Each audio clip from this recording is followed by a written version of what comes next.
Hello fight fans, बहुत ज्यादा excited हूं मैं इस वीडियो को लेकर क्योंकि आज के इस एपिसोड में 10 इतनी इंपॉर्टेंट अपडेट आपको दूंगा कि आपको मजा आ जाएगा। पैसा वसूल वीडियो होने वाली है, तो शुरू से लास्ट तक देखिएगा। आपके favourite fighter Tom Aspinall, Francis Ngannou, Jon Jones, Colby Covington और नई नई फाइट्स की अनाउंसमेंट भी आज इस वीडियो में होगी। एक नहीं दो, डबल धमाका होने वाला है, तो शुरू से लेकर लास्ट तक देखिएगा, मजा आ जाएगा। पहली न्यूज निकल कर आ रही है डैनियल कॉर्मिये की तरफ से।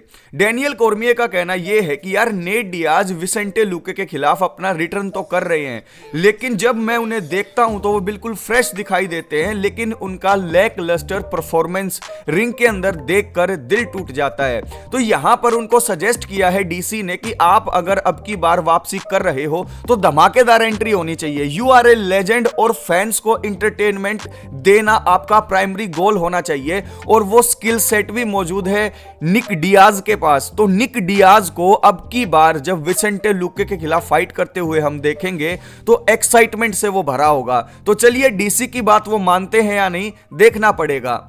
दूसरी न्यूज निकल कर आ रही है कोबी कोविंगटन की तरफ से। कोबी कोविंगटन को हम देखते हैं कि वो ट्रैश टॉक तो करते हैं, लेकिन अपने परफॉर्मेंस से उस ट्रैश टॉक को बैकअप भी करते हैं। लेकिन अपनी लैक लस्टर परफॉर्मेंस देने की वजह से पिछली फाइट में लियोन एडवर्ड के खिलाफ वो टाइटल फाइट में हार गए, और उसके साथ अभी फिलहाल वो अपनी टॉप 5 की रैंकिंग भी खो चुके हैं। आप लोगों को हैरानी नहीं होनी चाहिए, क्योंकि शॉन ब्रेडी ने जब हराया पिछली फाइट में गिलबर्ट बर्न्स को, तो वो टॉप 5 में एंट्री ले गए, और कौन स्लिप हुआ आपको पता है? Colby Covington. तो अब कोबी कोविंगटन की जो नेक्स्ट फाइट होगी उसकी अनाउंसमेंट होने वाली है, और इसी वीडियो में आपको बताऊंगा, बने रहिएगा। जिसको देखना है लाइक का बटन दबाए। अब कोबी कोविंगटन के सामने अगर नेक्स्ट फाइट वो जीत जाते हैं तब टॉप 5 के अंदर आने का पूरा चांस रहेगा। तीसरी खबर निकल के आ रही है डोनाल्ड काउबॉय सिरोनी की तरफ से। अब काउबॉय का कहना यह है कि वो रिटायरमेंट के बाद दोबारा से 2 फाइट करने के लिए यूएफसी के साथ रिसाइन होने वाले हैं। अब यूएफसी इसको मना नहीं करेगा, क्योंकि अगर आप बड़े बड़े स्टार्स के साथ फाइट्स देखें तो काउबॉय ने कर रखी हैं, और वो टिकटें बहुत ज्यादा बिकवाते हैं। तो यहां पर फाइट फैंस का मानना यह है कि वो बलि का बकरा बनने जा रहे हैं कॉनर मैग्रेगर के सामने, क्योंकि कॉनर मैग्रेगर ने चैंडलर के साथ तो फाइट को मना कर दिया, स्क्रैप अप हो गई, लेकिन अब ऐसे अपोनेंट के साथ वो फाइट करने के लिए एक्साइटेड हो जाएंगे जिसको वो हरा सकते हैं। दूसरा ऑप्शन टोनी फर्गसन का भी हो सकता है, जिनकी न्यूज आने वाली है अगली। टोनी फर्गसन की न्यूज निकल कर आ रही है दोस्तों। टोनी फर्गसन का कहना यह है कि मैं बहुत ज्यादा बूढ़ा अभी हो गया हूं रिटायरमेंट लेने के लिए। कोई तो यह कहता है I am too young to get retired, उनका कहना यह है I am too old to get retired. यानी कि टोनी फर्गसन अभी भी समझते हैं कि वो यूएफसी के अंदर फाइट करेंगे और एक हैप्पी एंड को वो देखना चाहते हैं। एक जीत के साथ वो शायद अपनी रिटायरमेंट लेना चाहते हैं। तो टोनी फर्गसन ने अपनी रिटायरमेंट को कैंसिल कर दिया है, और उनका कहना यह है कि 2025 के शुरुआत में, अर्ली 2025 में मैं वापसी करूंगा, और जो फाइट फैंस देखना चाहते हैं टोनी फर्गसन, वो उन्हें दिखेगा लास्ट की 2 फाइट के अंदर।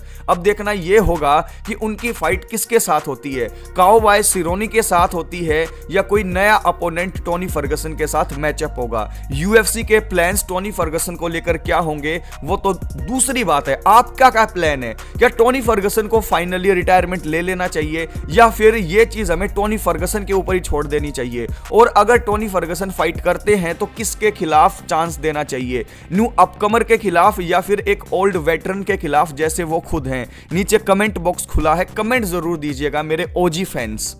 5वीं न्यूज निकल कर आ रही है टॉम एस्पिनल की तरफ से। टॉम एस्पिनल का कहना यह है कि फ्रांसिस एनगानू को वो आज के टाइम पर टॉप 10 हैवीवेट के अंदर काउंट नहीं करते। उनका कहना यह है कि अगर आप पीएफएल को देखोगे तो पीएफएल के अंदर वो कंपटीशन है ही नहीं जो यूएफसी के अंदर है। तो इस बात से मैं कहीं ना कहीं एग्री करता हूं। और टॉम एस्पिनल का कहना यह भी है कि अगर आप एरे गैरे नत्थु खैरे को पीएफएल में हरा भी दोगे तो उसके बाद आप सोशल मीडिया पे you can't brag about that you are the best heavyweight. नहीं, ऐसा बिल्कुल नहीं है। If you have to prove it, then join UFC once again. Colby Covington की नेक्स्ट फाइट बहुत जल्दी फिक्स होने वाली है, और none another than Ian Machado Garry, यानी कि इयान गैरी और दूसरी तरफ कोबी कोविंगटन, यानी मसालेदार फाइट से पहले के ही सीन शुरू हो जाएंगे। इन दोनों के बीच में जो ट्रैश टॉक चलेगी ना, मजा आ जाएगा। आप और मैं मोर की तरह नाचने लगेंगे। क्यों? क्योंकि ऐसी ट्रैश टॉक फाइट को बहुत ज्यादा एक्साइटमेंट से भर देती है। और जब ऐसी एनिमोसिटी के साथ फाइटर उतरते हैं ऑक्टागन के अंदर तो एक्साइटमेंट पक्का होता है, फाइट ब्लॉकबस्टर होती है। और उससे पहले की जो प्रेस कॉन्फ्रेंसेस होंगी, उससे पहले के जो फेस ऑफ होंगे, मजा आ जाएगा बाय गॉड। ये जो फाइट होने वाली है ये यूएफसी टेम्पा के अंदर होगी। जैसे यूएफसी पेरिस था ऐसे यूएफसी टेम्पा होगा और उसकी हेडलाइन होगा ये, और बहुत ही अच्छी फाइट होगी। अगर 5 राउंड की हो जाए तो और भी मजा आ जाए। आप मुझे बताओ, अगर ये फाइट फिक्स हो जाती है तो आज के टाइम पर कौन जीतने वाला है? मचीडा गैरी जो होंगे उनकी डाइवर्स स्ट्राइकिंग जीतेगी, या दूसरी तरफ कोबी कोविंगटन का रिलेंटलेस प्रेशर और रेसलिंग जीतेगी? लेकिन गारंटीड एक बात है कि यहां पर एक्साइटमेंट बहुत ज्यादा होने वाला है। नेक्स्ट न्यूज निकल कर आ रही है फ्यूचर सुपरस्टार के बारे में, जिसके ऊपर मेरी नजरें हैं, और अगर आपको भी पसंद है यूएफसी तो आपकी नजरें भी होनी चाहिए। ब्रायन बैटल जो हैं उनकी फाइट फिक्स हो गई है यूएफसी 310 में रैंडी ब्राउन के खिलाफ। रैंडी ब्राउन भी सिर्फ एक फाइट हारे हैं, और दूसरी तरफ जो ये ब्रायन बैटल हैं, he is next Charles Oliveira in UFC according to me. आप अगर इस फाइट को देखेंगे तो मेरा कहना यह होगा कि मजा आना बिल्कुल पक्का है। तो ब्रायन बैटल ने अभी यूएफसी पेरिस में एक फाइट जीती, जहां पर उन्होंने एनिमी टेरिटरी में जाके वन ऑफ द बेस्ट जो है स्पीच दिया आफ्टर फाइट का। अब उनकी फाइट यूएफसी 310 में रैंडी ब्राउन के खिलाफ फिक्स हो गई है, जो यूएफसी 310 को और ज्यादा स्टैक्ड बना देता है। और ये फाइट देखने के लिए मैं बहुत ही ज्यादा एक्साइटेड हूं। माइकल कियासा का मानना यह है कि वेल्टरवेट डिवीजन के जो चैंपियन बिलाल मोहम्मद है उन्हें लोग हल्के में ले रहे हैं। अगर इस फाइट को शवकत के साथ वो देखते हैं तो बिलाल मोहम्मद को वो जीतता हुआ देख रहे हैं। उनका कहना यह है कि बिलाल मोहम्मद के पास एक्सपीरियंस ज्यादा है, बिलाल मोहम्मद के पास स्ट्राइकिंग से लेकर ग्राउंड गेम तक स्विच करने की ऐसी एबिलिटी है जो शवकत ने कभी एक्सपीरियंस नहीं की होगी। और 5 राउंड के अंदर तो बिलाल मोहम्मद और भी ज्यादा खतरनाक हो जाते हैं, क्योंकि शुरू के राउंड में वो सर्वाइव करके टैक्टिकल गेम प्लानिंग करके लेटर ऑन राउंड्स में 4th और 5th में अगर पॉइंट भी सिक्योर करते हैं तो वो जजेस की नजर में हमेशा ऊपर रहते हैं।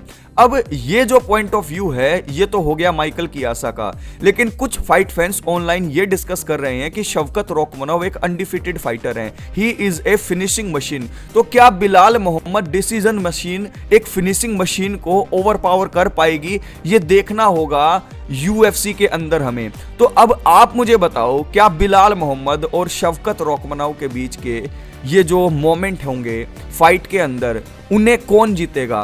किसका पलड़ा भारी रहेगा? आपके ऊपर मैं छोड़ता हूं, कमेंट बॉक्स में कमेंट जरूर कीजिएगा। टाट्सुरो टायरा और ब्रैंडन रॉयवल की फाइट हुई थी यूएफसी वेगस 98 में, और ये मेन इवेंट थी। ये फाइट बहुत ज्यादा क्लोज हो गई, लेकिन इस फाइट की इतनी बातें इसलिए नहीं हो रही क्योंकि ये 125 डिवीजन की फाइट थी।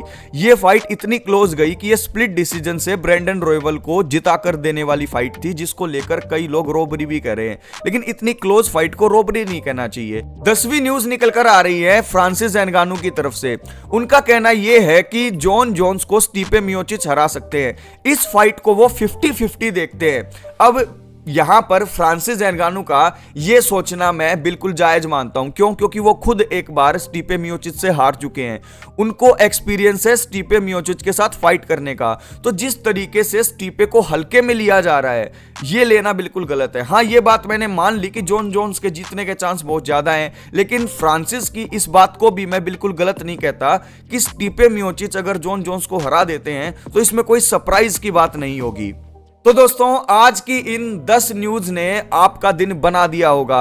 अगर आपको ये वीडियो पसंद आई हो तो लाइक जरूर करना है, कमेंट जरूर करना है, क्योंकि अगर आप ऐसा करेंगे तो आपका ऐसा करना इस चैनल को बहुत ज्यादा बूस्ट कर सकता है। और अगर आपने कल हमारे द्वारा डाली गई एक वीडियो नहीं देखी हो हबीब की लाइफ स्टोरी की, तो वो जरूर देखिएगा, आपको मजा आ जाएगा। नेक्स्ट वीडियो में मिलता हूं आप लोगों से ऐसे ही एक्साइटमेंट से भरी हुई वीडियोज में। तब तक के लिए stay safe, keep fighting for your dreams, take care।